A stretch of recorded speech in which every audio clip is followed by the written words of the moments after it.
The ceasefire agreement was signed amid collective sighs of relief.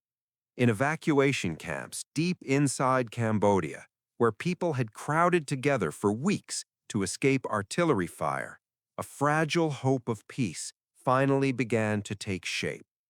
Families gathered what little belongings they had left, herded their children, and prepared to return to their villages. They wanted to clean up their homes, repair ancestral altars, and welcome a late but meaningful new year. In their minds, the war was over.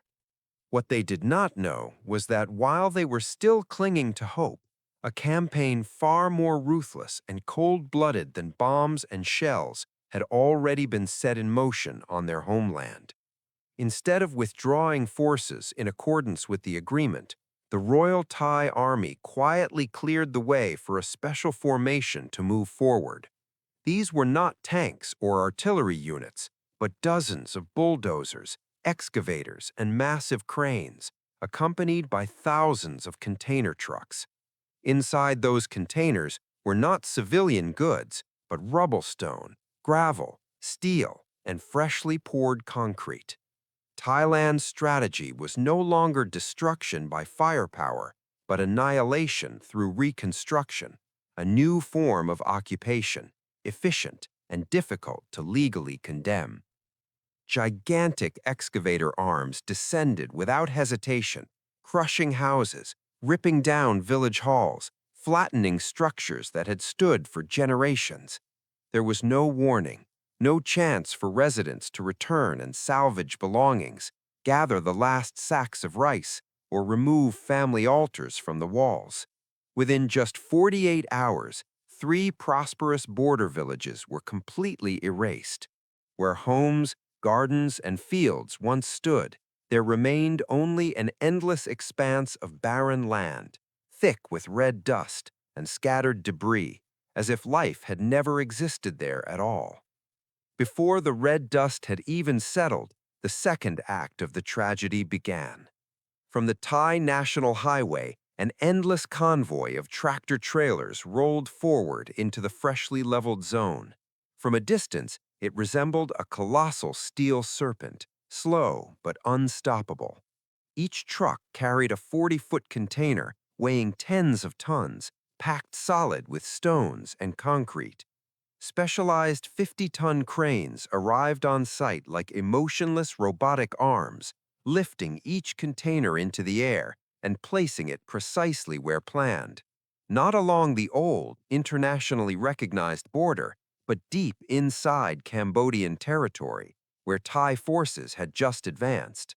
The containers were stacked 2 levels high, welded together, forming a steel wall over 5 meters tall and nearly 2.5 meters thick, stretching for dozens of kilometers. It cut through farmlands, severed inter-village footpaths, and erased routes that communities on both sides had used for centuries. In the past, the border had been marked only by boundary stones or barbed wire fences, sharp but fragile. Poor Cambodian farmers, armed with nothing more than bolt cutters, could slip through at night to tend fields or engage in small-scale trade. But against this wall of stone-filled containers, bolt cutters became toys. This was a calculation both cruel and brilliant on the part of Thai military planners. Constructing a traditional concrete wall took months and invite international condemnation. Using shipping containers, however, allowed Thailand to label it a temporary barrier. Yet these so-called temporary structures, weighing tens of tons, formed the most solid and rapidly erected fortification the region had ever seen. The message was unmistakable and wordless. From now on, this land belongs to Thailand. Days later, when Cambodian refugees began making their way back, carrying pots and blankets, leading thin, exhausted children, with the naive belief that the war was over, they froze in disbelief at the village entrance. Before them was no longer the familiar dirt road leading home, but a cold blue-gray steel wall, towering and endless, blocking the horizon. Thousands collapsed onto the red earth. They had lost their homes, their land, their past. They climbed mounds of dirt, straining on tiptoe to peer through gaps between containers. What they saw on the other side broke them completely. Their village was gone. In its place, Thai military vehicles patrolled across smooth, flattened ground, where their homes had once stood. There was no way back. Ancestral paths were sealed. Cassava fields ready for harvest now lay abandoned on the far side of the wall, under Thai military control. In a single moment, thousands of Cambodians became homeless on the very land of their ancestors. They could not cross, they could not reclaim, they could not return to refugee camps which had already been closed. They were trapped between homeland and occupation, between life and death. The sound of weeping blended with the laughter and casual chatter of Thai soldiers standing guard atop the containers, creating a grim symphony of victor and victim. Meanwhile, more than 400 kilometers away in Phnom Penh, the media sky was strangely clear. Cambodian national television broadcast a special address from Prime Minister Hun Manet. The speech centered on two key points. No land had been lost, and the ceasefire was for the people. With firm conviction, he declared Cambodia's sovereignty was inviolable. The Thai military presence in certain areas was merely a temporary freeze, and the legal border remained intact in international documents.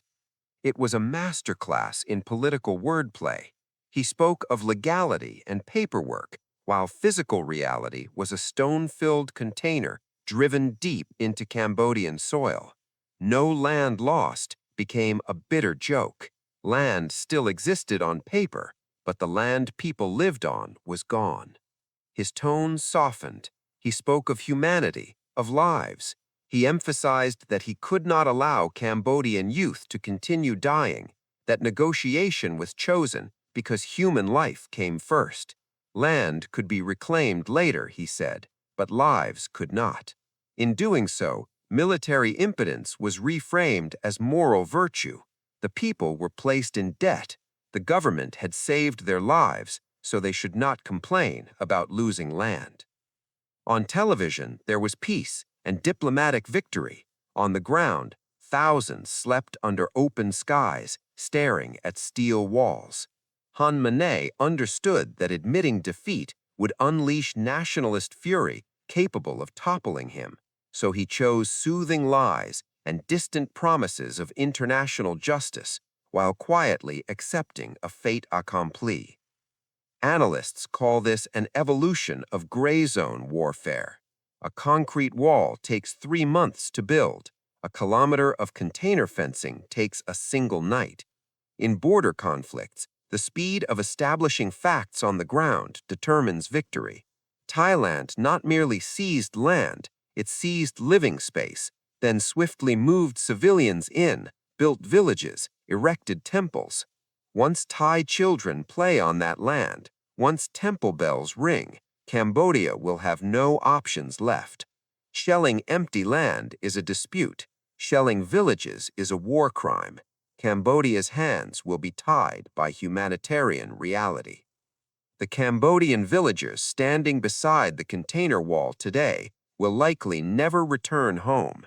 They will be resettled somewhere inland, given a few sacks of rice and corrugated sheets. Over time, memories of the old village will fade. Their children will grow up knowing that beyond the blue-gray wall is a foreign country, never knowing it was once the land where their ancestors were born and buried. History will not record this event in ink on treaties, but in the scars left by bulldozer tracks and cold steel containers carved deep into Cambodian soil. Thank you for watching this story. If you found it meaningful, please subscribe, turn on notifications, and share this video. And now it's time to say goodbye. Thank you for staying with Societal Stories.